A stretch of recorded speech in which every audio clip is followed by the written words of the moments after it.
देखिए, last class में हम लोगों ने डिस्कस किया था राइट एंगल ट्रायंगल को, और तकरीबन सारी प्रॉपर्टीज़ उसकी बता दी थी। सिमिलर प्रॉपर्टी का कुछ कॉन्सेप्ट रह गया था, इसलिए उस पर आते हैं दोबारा से। ये राइट एंगल ट्रायंगल है, ए बी सी, जहाँ ये 90 डिग्री है। पाइथागोरस के ट्रिपलेट वगैरह पढ़ लिए थे, तो इसमें बता दूं मैं आपको 3 से 4 रिलेशन होता है जो आपको जानना ज़रूरी है। Let us assume this is your x, this is why. अब इसमें से एक्स वाई कोई परपेंडिकुलर है, कोई बेस है, और ये पूरा है Z. This is called hypotenuse. तो यार पहला रिलेशन तो पाइथागोरस थ्योरम से आपने यही पढ़ा है ना, कि x का होल स्क्वायर प्लस y का whole square is equal to, ये तो पाइथागोरस थ्योरम है, इसमें तो कुछ दिक्कत ही नहीं है। पाइथागोरस थ्योरम बोलिए, पाइथागोरस फॉर्मूला बोलिए। हाँ, इंपॉर्टेंट चीज़ क्या है तो वो अब सुनिए। अगर हम लोग जो 90 डिग्री एंगल बना है, यानी ये बी पॉइंट, इससे हम हाइपोटेनस पर एक परपेंडिकुलर ड्रॉ करें, बी डी, तो अब 3 राइट एंगल ट्रायंगल हो गए। एक तो था ही ए बी सी, जहां बी 90 था, और दूसरा है ए डी बी, जहां डी 90 है, यानी ऊपर वाला ये भी राइट एंगल ट्रायंगल, और एक नीचे वाला बी डी सी, जहां डी 90 डिग्री। तो कहा जाता है ये तीनों राइट एंगल ट्रायंगल आपस में सिमिलर है। यानी दूसरा रिलेशन जो जानेंगे वो ये जानेंगे कि ऑल 3 राइट एंगल ट्रायंगल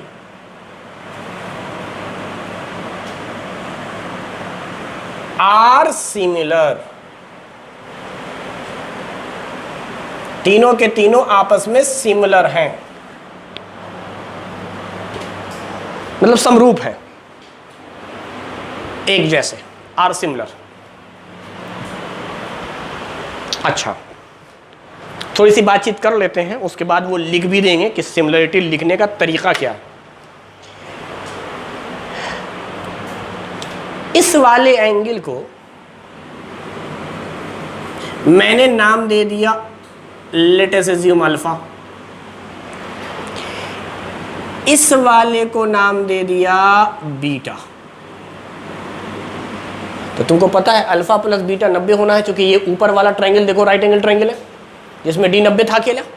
तो अब यही दोनों का सम 90 होगा ना।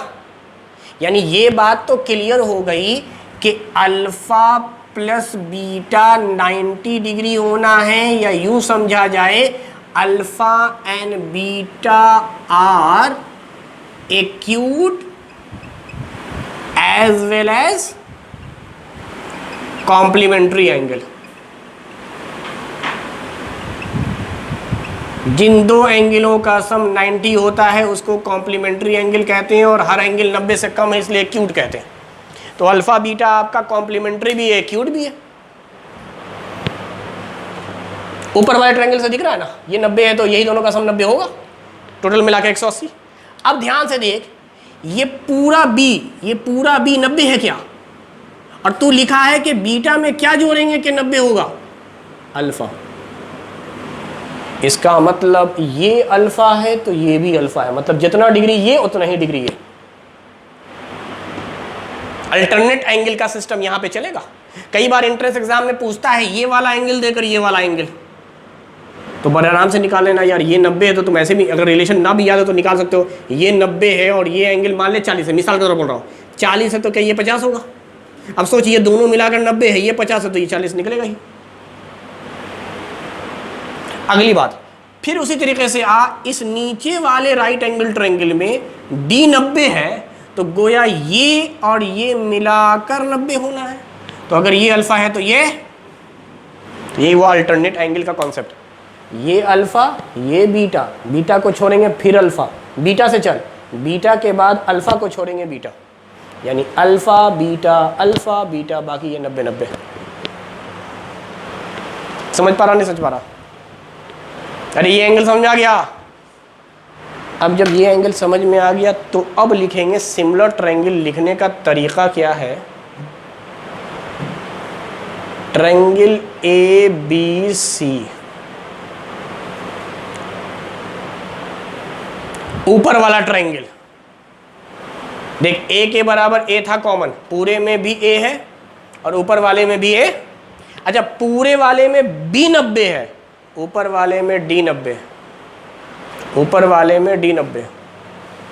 अच्छा, पूरे में सी बीटा था, ऊपर वाले में बीटा बी है।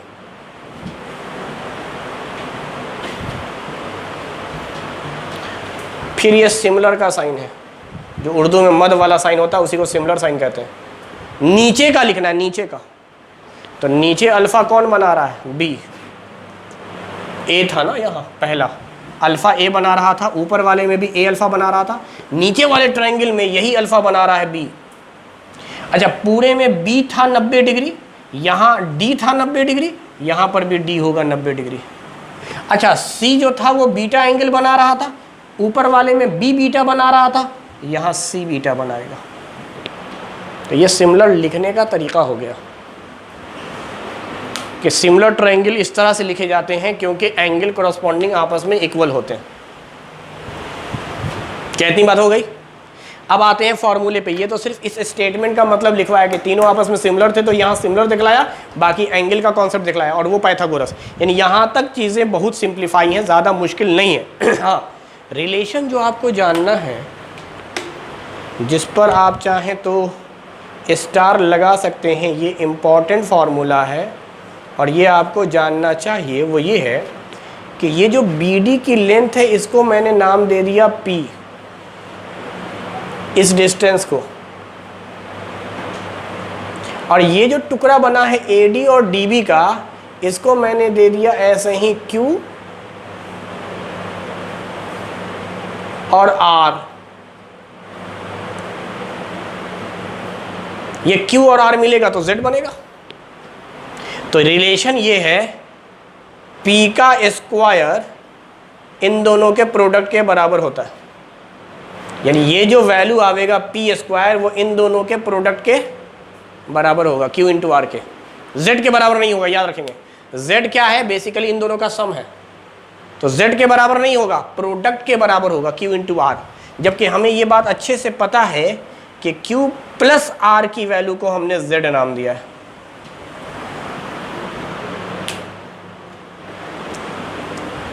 तो ये रिलेशन ध्यान में रखेंगे, P square is equal to Q into R।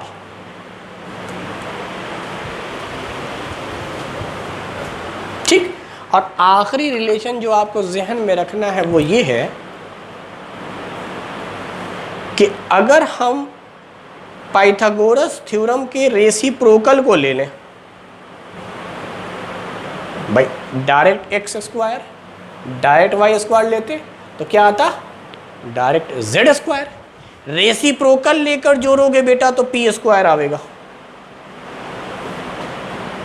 Reciprocal लेके जोड़ोगे तो पी स्क्वायर आवेगा रेसिप्रोकल में।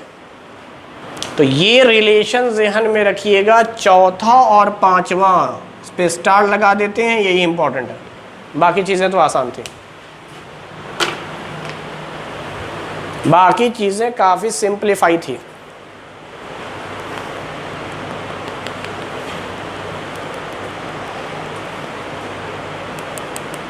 ये बातें ज़हन में रखेंगे। हो गया?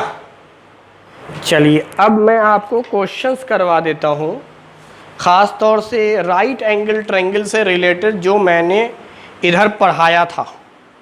उसके बाद वापस आएंगे तब आपको हीरोन्स फार्मूला का बाकी कॉन्सेप्ट सिखाएंगे, फिर उसके क्वेश्चंस करवाएंगे। तो अभी आप एक काम करें,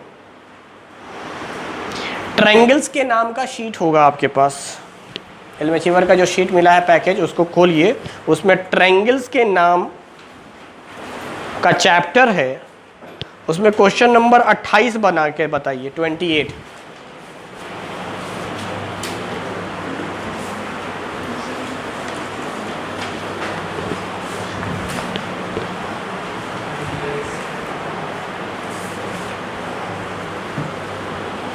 क्वेश्चन नंबर 28 है।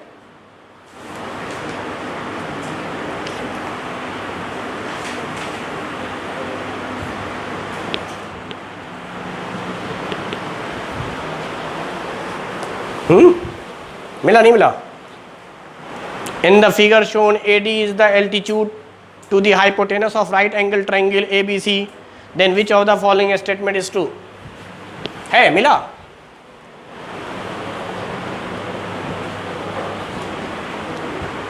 कौन सा स्टेटमेंट सही है? ये हो गया पूरा।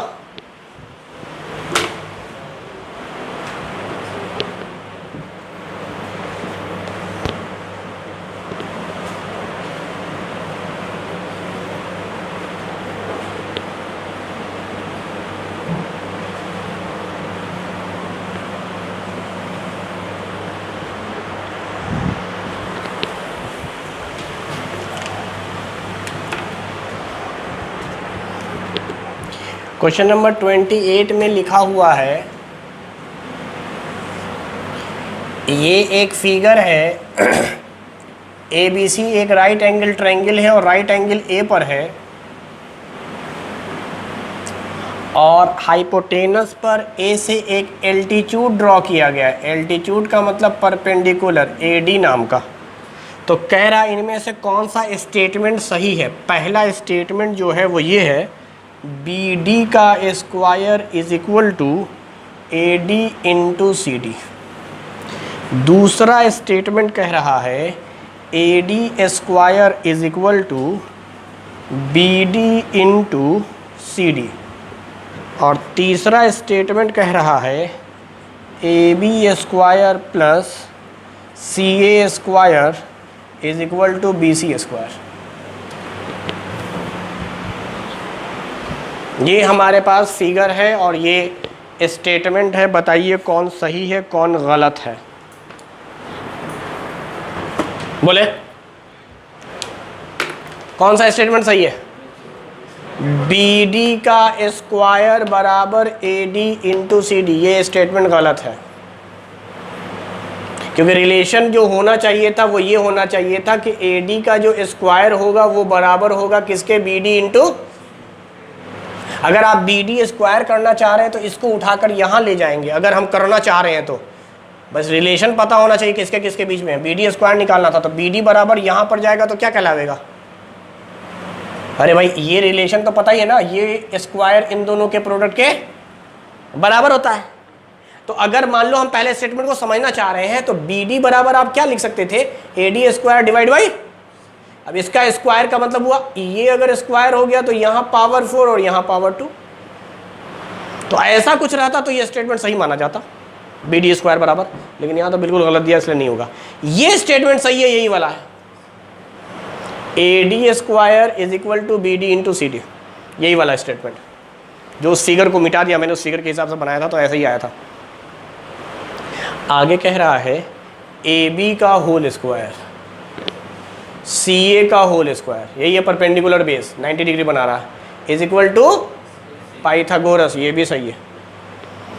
तो स्टेटमेंट 2 और 3 दोनों सही हैं और ऐसा लिखा हुआ है ऑप्शन नंबर C में कि both B and C are correct. तो सही जवाब क्या हो गया? Option number C।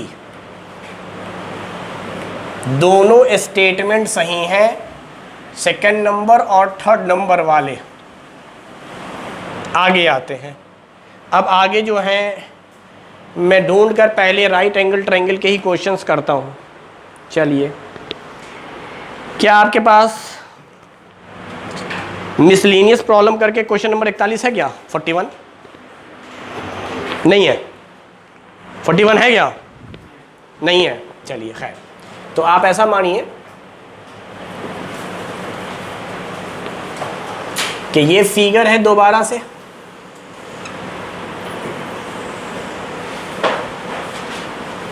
जहां ए वापस 90 डिग्री, ये बी, ये सी, ए से एक परपेंडिकुलर ड्रॉ किया गया जिसको आप एल्टीट्यूड भी कह सकते हैं, ए डी हाइपोटेनस के ऊपर।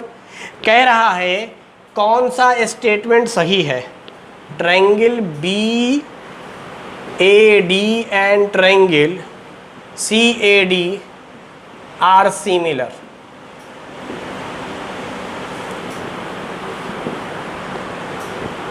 Triangle A D B and triangle CAD are similar. ADB and triangle CAB are similar. अच्छा, ये बीच में बोला है आर कॉन्ग्नेंट।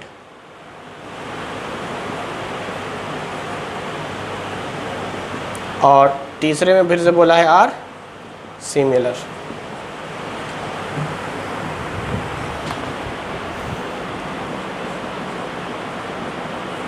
सिर्फ पहला स्टेटमेंट सही, सिर्फ दूसरा सही,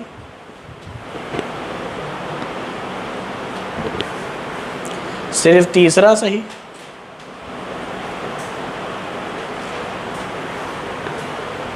पहला और तीसरा सही। कौन सा सही है?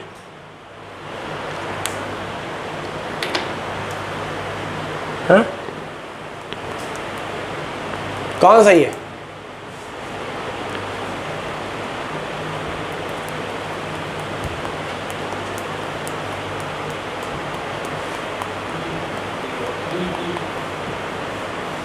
तीसरा और पहला सही। भाई इतनी बात तो समझ लो कि ये तो सही है ही नहीं, चूंकि भाई राइट एंगल ट्रायंगल में अभी बताया कि परपेंडिकुलर ड्रॉ करने से 3 ट्रायंगल बन जाएंगे, एक तो मेन राइट एंगल है, उसके अलावा ये 2। तो इसका मतलब साफ हो गया ना कि ये कॉन्ग्नेंट तो भाई 2 तो हो ही नहीं सकता। अब कंफ्यूजन है 1, 3 और बोथ में, ये एक तरह से बोथ है, तो सिमिलर तो है। अब कंफ्यूजन क्या है लोगों के अंदर कि सर वो पैटर्न में नहीं लिखा हुआ है, या शायद पैटर्न में है या नहीं है, मुझे नहीं मालूम। मगर अभी इतना तो पता चल रहा है, अगर मैं ऐसे ही वर्ड में खाली बोलूं कि भाई BAD मतलब ऊपर का triangle BAD right angle triangle, और नीचे का CAD सिमिलर। हाँ सिमिलर तो है, लिखने के पैटर्न जो भी हो, वो एंगल वैंगल से जो हम लोग लिखते हैं कि सिमिलर एंगल वाला करस्पॉन्डिंग एंगल का सीक्वेंस सेम रहे दोनों में, ठीक है, उसको बाद में देखते हैं कि लिखते तो कैसा लिखते हैं, लेकिन सिमिलर तो है। उसी तरीके से ADB फिर से ऊपर, CAB पूरा, हाँ ठीक है सिमिलर है। यानी इतना कंफर्म हो गया कि लिखने के सीक्वेंस को अगर हम नज़रअंदाज करें तो ये स्टेटमेंट सही बोल सकते हैं। अब लिखने को भी चेक करते हैं, क्या दोनों में सही आ रहा है, किसी एक में सही आ रहा है, दोनों में सही नहीं आ रहा है, चेक करते हैं। अगर मैं इसी को सही मानूं, एक ट्रायंगल को तो लिया करते थे हम लोग, BAD ले लिया, और वहां सिमिलर वर्ड में नहीं लिखा जाता था, यहां वर्ड में लिखा हुआ, इसलिए हम लोग सीक्वेंस नहीं देख रहे हैं। अब अगर वो सिंबल देगा तो सिंबल हमेशा सीक्वेंस को फॉलो करेगा बेटा। तो ऊपर वाले ट्रायंगल में B है, याद कर B को अल्फा बोलते थे, यहां अल्फा ये होता था। तेरे ऊपर नीचे के एंगल को सिमिलर दिखलाना है, तो इतना कंफर्म हो गया कि ऊपर अगर B है तो नीचे A होगा, सीक्वेंस में नहीं दिया हुआ है। अगली बात सुन, ऊपर वाले में A है ये वाला बीटा एंगल, बीटा यहाँ है, C होना चाहिए था। D 90 है, D 90 है, यानी अगर वो कभी भी फॉलो करता सीक्वेंस को तो ऐसे देना चाहिए था कि ये सिमिलर है। हालांकि ये वही बात है, ACD CAD ट्रायंगल तुम जैसे चाहो वैसे बोलो, सीक्वेंस वाइज ये है, मगर ट्रायंगल बदला नहीं, सिर्फ लिखने का सीक्वेंस बदला है, ट्रायंगल तो सेम ही है।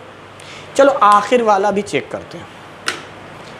अगर हम लोग ADB की बात करें, ट्रायंगल ADB,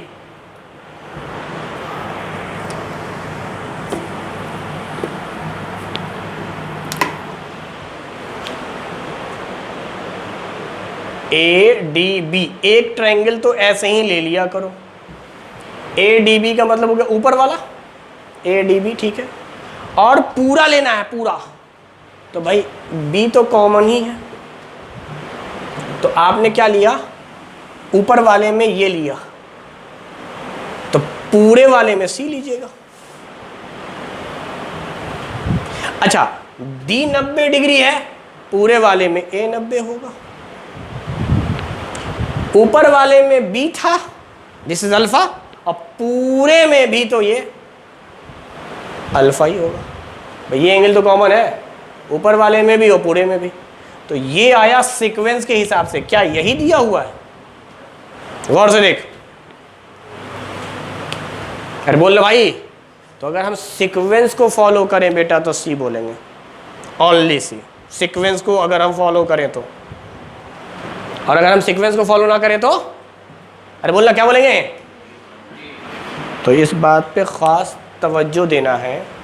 अगर इंट्रेंस में ऐसा ही क्वेश्चन आता है डिट्टो, मतलब डिट्टो का मतलब इस तरह से वो दे कि एक जगह सीक्वेंस फॉलो हो रहा हो, दूसरे जगह sequence follow, give the preference to sequence. The correct answer is option C. दोनों हो जाता, दोनों नहीं होता, तब तो फिर ये मारते, लेकिन एक हो रहा है एक नहीं हो रहा है, तो सीक्वेंस को प्रेफरेंस देना है। सिमिलर में सारा खेल सीक्वेंस का है, सीक्वेंस के हिसाब से ही बात होती है।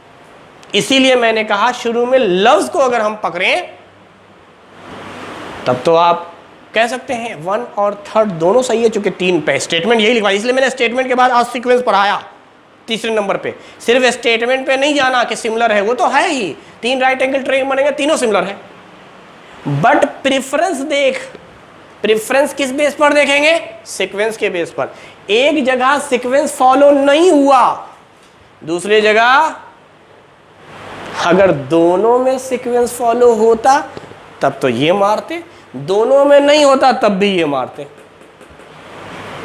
तब तो हम ये मानकर चलते ना कि वो सीक्वेंस फॉलो नहीं करवा रहा है, लेकिन उसने अगर किसी एक में सीक्वेंस रखा और दूसरे में सीक्वेंस नहीं रखा तो आप उसका मकसद समझें, क्यों वो दोनों में से किसी एक में सीक्वेंस रख रहा है, और फिर वो उसने ऑप्शन भी ओनली क्यों रखा है?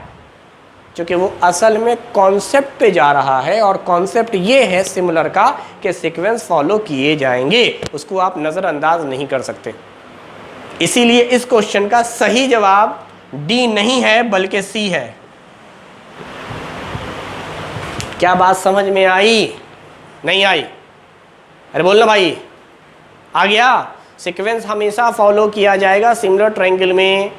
अगर सीक्वेंस नहीं फॉलो हो रहा है ऑप्शन में तो आप नज़रअंदाज कर सकते हैं, लेकिन अगर फॉलो हो रहा है बेटा तो आप नज़रअंदाज नहीं कर सकते। तो the correct answer is option C, ना कि ऑप्शन डी। डी ऑप्शन नहीं है भाई इस सवाल का, अच्छे से समझ लीजिए बात को। इसीलिए एंगल का कॉन्सेप्ट आपको होना चाहिए, क्योंकि सिमिलर आप एंगल के बेस पे कह रहे हैं, और एंगल आपको देखना है तो बहुत आसानी से समझ लिया कीजिए, this is your alpha, this is your beta, this is alpha, this is beta. चलिए अगला सवाल बड़ा ही अच्छा सवाल है, इसको तो आप बनाइए। पूरी कहानी दास्तान ऐसे ही लिखी हुई है। ए बी सी एक राइट एंगल ट्रायंगल है, राइट एंगल ए पर है, ए डी एक एल्टीट्यूड है। क्वेश्चन में दिया हुआ है बी डी की वैल्यू 5 सेंटीमीटर, सी डी की वैल्यू 4 सेंटीमीटर। क्वेश्चन बोल रहा है ए सी की वैल्यू क्या होगी, and the option are 20.91 centimetre, option 2 are 20 centimetre, option 3 are 6 centimetre, and option D are √20 centimetre.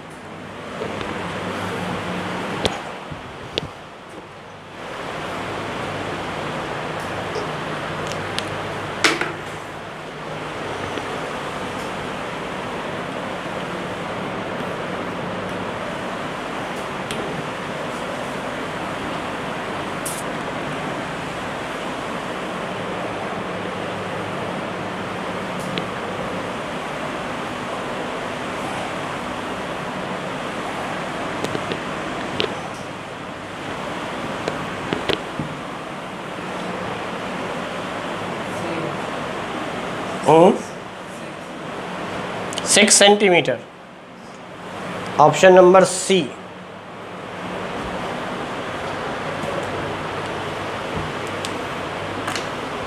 Question में कह रहा है BD 5 सेंटीमीटर। अच्छा, क्वेश्चन में कह रहा है CD निकालना क्या है, कैसे निकाले? सबसे पहले AD का होल स्क्वायर निकाले, और इसका होल स्क्वायर कितना आएगा?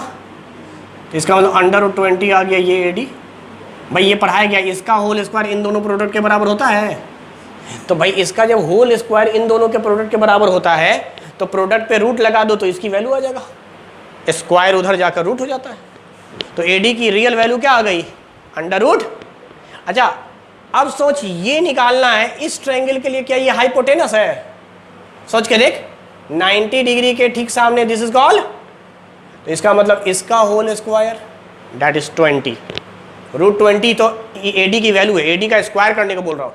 परपेंडिकुलर का स्क्वायर यानी 20, इसका स्क्वायर यानी 16, 20 और 16 36, 36 मतलब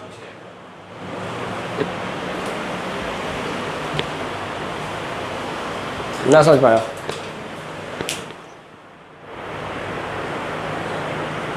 अरे समझा नहीं समझा? नहीं समझा? पक्की बात? अगला सवाल,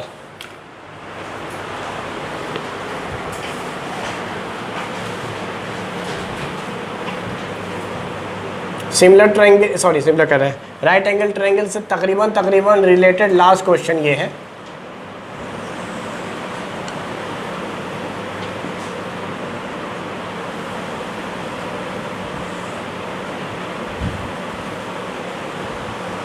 कौन सा स्टेटमेंट सही है?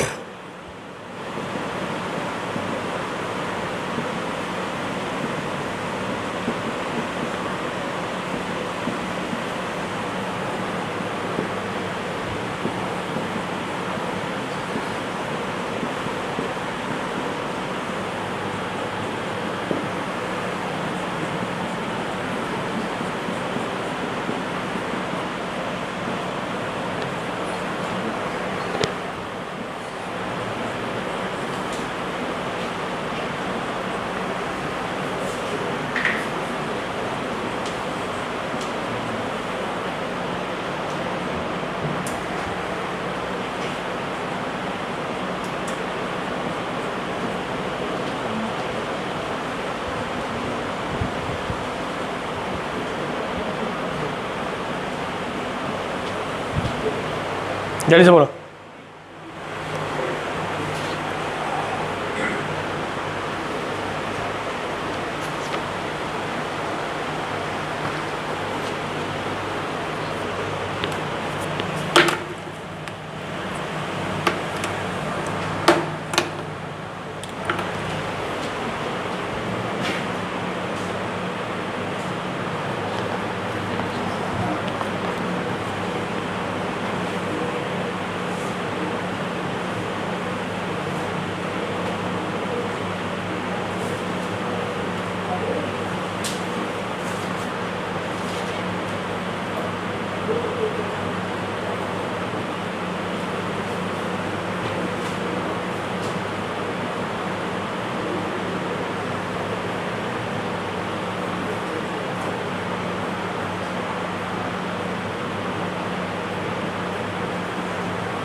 भाई इसका आंसर आया, इस वाले सवाल का आंसर आया क्या? ऑप्शन डी, AD का रेसिप्रोकल करके स्क्वायर किया गया है, AB AC, ये स्टेटमेंट पढ़ाया था स्टार लगाकर, पाइथागोरस थ्योरम का रेसिप्रोकल वाला कॉन्सेप्ट हाइपोटेनस का स्क्वायर ना बराबर होकर इस हाइपोटेनस पर जो परपेंडिकुलर है इसके होल स्क्वायर के बराबर होता है। इन दोनों के रेसिप्रोकल के स्क्वायर का सम इसके रेसिप्रोकल के स्क्वायर के बराबर होता है। ये मैंने लिखवाया है अभी थोड़ी देर पहले, शायद 5वें नंबर पे स्टार लगा के बनवाया भी था। ये वाला AD का स्क्वायर इन दोनों टुकड़ों के प्रोडक्ट के बराबर है। ये स्टेटमेंट भी सही है, 1 और 2 दोनों सही हो गया। ऐसा अगर आप देखें तो ये सिर्फ ऑप्शन डी में है, क्योंकि पहले में सिर्फ बोल रहा है 2 सही, इसमें बोल रहा है सिर्फ थर्ड सही, इसमें 2 थर्ड सही, लेकिन रियल में 1 और 2 दोनों सही हो गया था। तो 1 तो कहीं ऑप्शन में है ही नहीं, यहाँ 1 है ही नहीं, यहाँ 1 है ही नहीं, यहाँ 1 है ही नहीं, जबकि 1 सही है। तो 1 सिर्फ यही है। बाकी मैं तीसरा भी देख लेता हूँ। तीसरा क्या है भाई, AB का स्क्वायर CA का स्क्वायर इक्वल टू BC। यार ये तो पाइथागोरस ही है। तीसरा वाला तो पाइथागोरस ही है, पहला वाला जो है वो पाइथागोरस का उल्टा करके रेसिप्रोकल वाला कॉन्सेप्ट है, और ये रिलेशन पढ़ा दिया है। तो याद कर, मैंने ये तीनों फॉर्मूले तुझे पढ़ाए हैं जब इंट्रोडक्शन दिया था मैंने राइट एंगल ट्रायंगल का सिमिलर वाला कॉन्सेप्ट, उसी पर बेस्ड क्वेश्चन था। तो सही जवाब डी हो गया। अगला सवाल इसी से रिलेटेड है। अगर AB की वैल्यू कितनी दी हुई है, 3 सेंटीमीटर, AC की वैल्यू कितनी दी हुई है, निकालने को क्या बोल रहा है,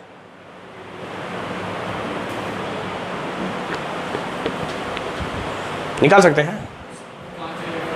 हैं? किसका रिलेशन, किसका रिलेशन, किसका रिलेशन?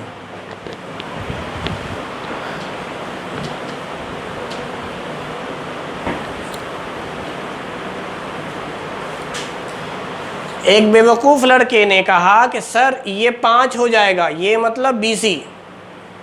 ढकलोल है वो, अपने बिहार में कहें गोबर गणेश। तो गोबर गणेश विद्यार्थी ने जवाब दिया 5। अबे ये 5 से लेना देना कहाँ है रे? अगर मुझे ये दोनों टुकड़ा पता होता तब तो हम सोचते भी, पूरा 5 लेके तू क्या कर लेगा, पते चल गया तो क्या हो गया, और नहीं है पता चला तो क्या नुकसान था। हम BC निकाल के क्या फायदा किया, हमरे तो निकाले को AD है। इसमें सिर्फ टाइम जाया होगा, इसका कोई जरूरत ना है। निकाला रे, कैसे निकाला ये तो बता। हाँ, पाइथागोरस का रेसिप्रोकल वाला रिलेशन है, ये फॉर्मूला लिखा हुआ है, दिमाग लगा। जब तेरे परपेंडिकुलर बेस दोनों की वैल्यू दी हुई हो और ये जो परपेंडिकुलर खींचा गया है हाइपोटेनस पर, इसकी वैल्यू पूछ रहा हो, तो अभी तो पढ़ा है इसी के रेसिप्रोकल का जो स्क्वायर होता है वो इसके रेसिप्रोकल का स्क्वायर, डाइड कर देता हूं, 3 का स्क्वायर 9, प्लस इसका रेसिप्रोकल का स्क्वायर, डाइड कर दें 16। का समझ में आया हो? इसका LCM कुछ समझ में ना आए तो मल्टीप्लाई कर दे रहे 9 और 16। अरे फ्रैक्शन है, दोनों का डिनोमिनेटर मल्टीप्लाई कर देंगे तो क्या हो जाएगा, 9 से 9 कट गया 16, 16 एक ही 16, 9 से 9 कट गया, सॉरी 16 से 16 कट गया, 9 एक ही 9, 16 9, और ये 144 आएगा। तो इसका मतलब आ गया 1/AD का होल स्क्वायर इतना था, रूट लगा देंगे, स्क्वायर उधर गया तो रूट लग गया। अरे चाहे 1 का टेंशन नहीं लेंगे, 1 खुद अपने आप में स्क्वायर सोच सकते हैं, तो हम इसको ऐसे भी सोच सकते हैं 1/AD का होल स्क्वायर, उस होल स्क्वायर को उधर लेंगे तो क्या हो गया, ये रूट का मतलब क्या हो गया, ये 1/AD की वैल्यू है, उल्टा कर दे 12/5, 12/5। This value becomes 12/5।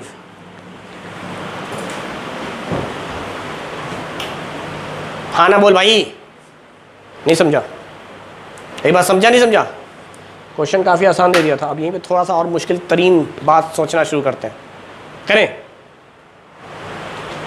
अरे बोल ना भाई, इजाज़त है। आंसर तो आ गया, मैंने सवाल मान लेते हैं थोड़ी देर के लिए, थोड़ी देर के लिए मान लेते हैं, चेंजेस कर रहे हैं सवाल में।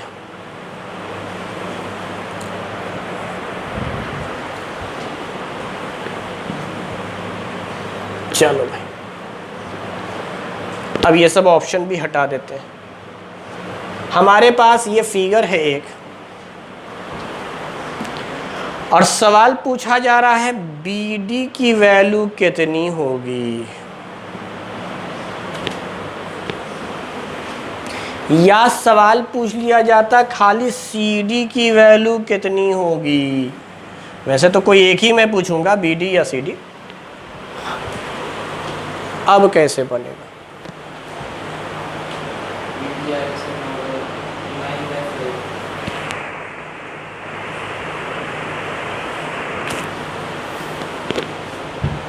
BD आएगा, तरीका बताओ।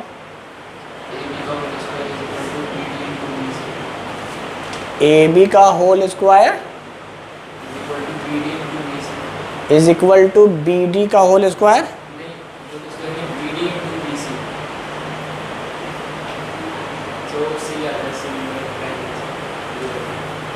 क्या आता है?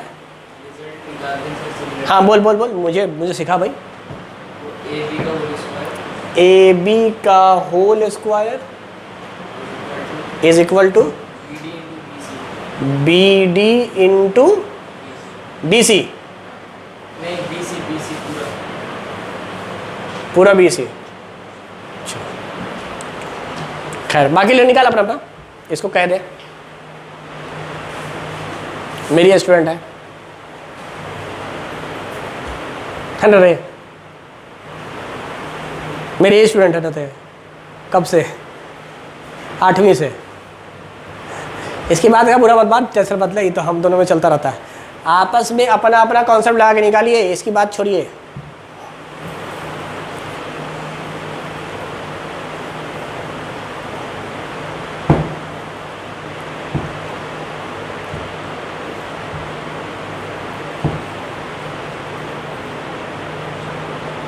कितना आया? 16 बटा, उसको छोड़ना, वो तो तेरे समझ में आया है, उसकी बात छोड़। ते जो निकाले जिस तरीके से, वो तरीका बता, कौन से तरीके से निकाला? भोजपुरी तरीके से। पाइथागोरस, काका बोलता है पाइथागोरस से निकाला। तो बता ना, ऐसे मुझे बता ना, पाइथागोरस से कैसे निकाला बता। कहां पे लगाया? BD BD, हाँ BD इक्वल रूट अंदर AB का होल स्क्वायर माइनस AD का होल स्क्वायर। वैसा लगता लंबा का गया, सीधा सीधा पाइथागोरस बताया था। ठीक है, बात वही थी, बात वही थी। BD पूछा गया, ठीक है। देखिए मैं एक बात बोलता हूँ, दिमाग लगा, क्या हम इस राइट एंगल ट्रायंगल में नहीं आ जाएंगे? तुझे ये नहीं लग रहा कि 90 के ठीक सामने है तो ये हाइपोटेनस होगा? तो इसका मतलब हाइपोटेनस की वैल्यू दिया हुआ है। अभी हमने AD का होल स्क्वायर निकाला था, या AD की वैल्यू निकाली थी 12/5, इसलिए मैंने कहा थोड़ा सा ट्विस्ट कर रहे हैं क्वेश्चन को। यानी ये दिमाग खुद लगाना था कि सर 3 4 के रेसिप्रोकल का स्क्वायर करने पर इसका रेसिप्रोकल का स्क्वायर आता है। उस रिलेशन से हमने निकाला, पहले तो ये वैल्यू आई 12/5। सर जैसे ही ये वैल्यू आई ना, अब हम कुछ भी निकाल सकते हैं। इन दोनों के मदद से ये निकल जाएगा, या इन दोनों के मदद से ये निकल जाएगा। अगर हम इन दोनों के मदद से ये निकाल लेते हैं मिसाल के तौर पे, तो अब हमारे पास 2 ऑप्शन है, या तो फिर से उसी तरीके से इन दोनों के मदद से ये निकाले, या नहीं तो पूरे 5 में से ये माइनस कर दें, ये आ जाएगा। क्योंकि 3 4 के बाद ट्रिपलेट 5 तो पता ही था, 5 पूरी वैल्यू है। पूरी वैल्यू में से ऊपर वाली वैल्यू माइनस भी कर सकते हैं। अगर ऊपर की वैल्यू हमारे पास आ गई है तो नीचे की वैल्यू आ जाएगी, या नहीं तो जिस तरीके से ऊपर की वैल्यू निकाली है उसी तरीके से नीचे की वैल्यू निकाल सकते हैं। तो अब बता मुझे, क्या हम लोग पाइथागोरस थ्योरम लगाएं तो ये कह सकते हैं BD का स्क्वायर प्लस 12/5 का स्क्वायर इज इक्वल टू 3 का स्क्वायर।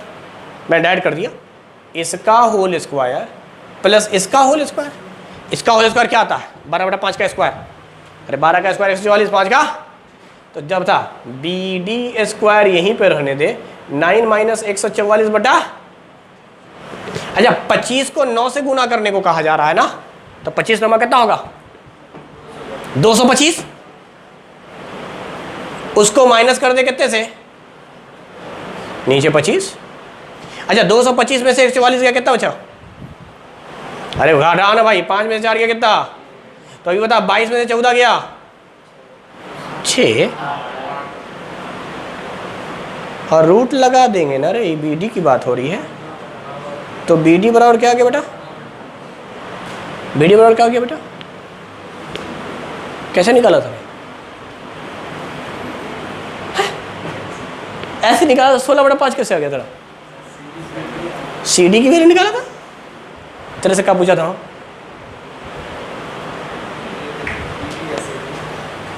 तो ते कौन सा जवाब दिए थे, है मतलब ते अपने आप को होशियार समझता, दूसरे को बेवकूफ। अभी जब रिलेशन पढ़ा था तो मेरे बी डी बराबर बताए थे, हाँ गलती से मिस्टेक हो गया, ऐसी मिस्टेक करोगे ना बेटा बाबे सैयद के बाहर नजर आओगे कटोरा लेके, कोई एक नंबर डाल दे अंदर चले जाए। हाँ समझ में आ गया, बाकी ज़्यादा रिलेशन चक्कर में नहीं पड़ेंगे, सिमिलर ट्रायंगल से उसने जो रिलेशन पढ़ाया था वो सही है, इसलिए मैंने कहा मेरा स्टूडेंट है वो, बगैर ज़्यादा रिलेशन मत जानिए, तरीक़ा सीखिए वरना कंफ्यूज ज़्यादा हो जाएंगे। इसलिए जब भी मैं रिलेशन पढ़ा रहा हूँ तो मैं आपको कहीं ना कहीं जुगाड़ बता रहा हूँ। पाइथागोरस तो आपको पता ही है, उसी के रेसिप्रोकल करके वो वाला स्क्वायर बता दिया। तो आपको 2 ही रिलेशन सिर्फ मैंने बोले हैं, एक तो बोला है पाइथागोरस जो आपको पहले से पता था, उसके बेस पर रेसिप्रोकल करके इसका, और दूसरा इसका डायरेक्ट स्क्वायर, इन दोनों का प्रोडक्ट, और यही बोला है। तो अब सुन, इस वाले को निकालने का 3 रास्ता अपने पास। पहला रास्ता, पूरे 5 में से ये टुकड़ा माइनस, आगे लो ये कैसे, 5 - 9/5 देखना रे, तो कितना आ गया 25, 25 में से 9 गया 16/5, ई आया ई वाला टुकड़ा। दूसरा रास्ता फिर से वही लंबा वाला कि सर इसका स्क्वायर प्लस इसका स्क्वायर करेंगे = 16 पावेंगे, यही होगा। तीसरा तरीका जो बड़ा अच्छा है वो ये है कि जब मुझे मालूम है कि इसका होल स्क्वायर बराबर होता है ई वाला टुकड़ा इनटू ई वाला टुकड़ा, तो क्या यहीं से नहीं निकाल सकते थे?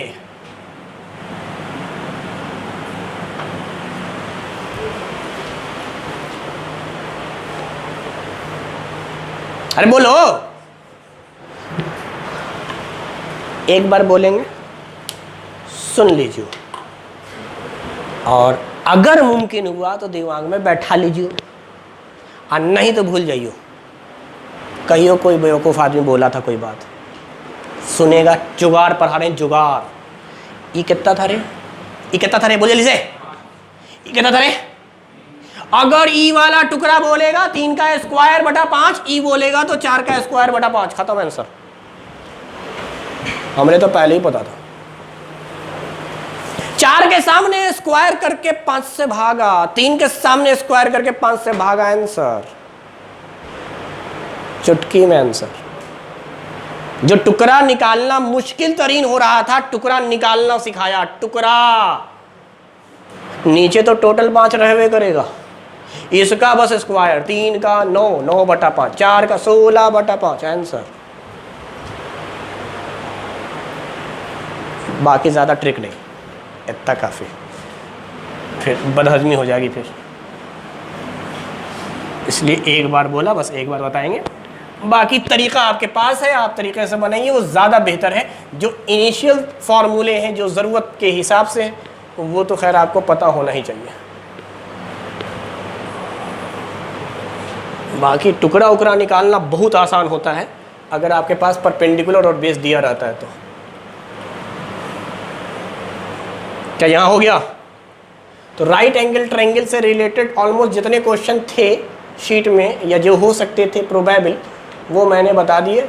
बाकी आपका काम क्या है कि आप जाकर इसके अंदर इक्विलेटरल ट्रायंगल का कॉन्सेप्ट है वो सब बनाएंगे। कल मैं इक्विलेटरल ट्रायंगल की बात करूंगा, या इसमें जो रेशियो पढ़ाया था डिस्टेंस वाला फॉर्मूला के रेशियो दिया रहेगा, डिस्टेंस और साइड में रिलेशन, उस पर भी सवाल है, उसको बनाएंगे। उसके बाद हम बताएंगे सिमिलर ट्रायंगल का कॉन्सेप्ट, फिर क्वेश्चन करवाएंगे। क्लियर?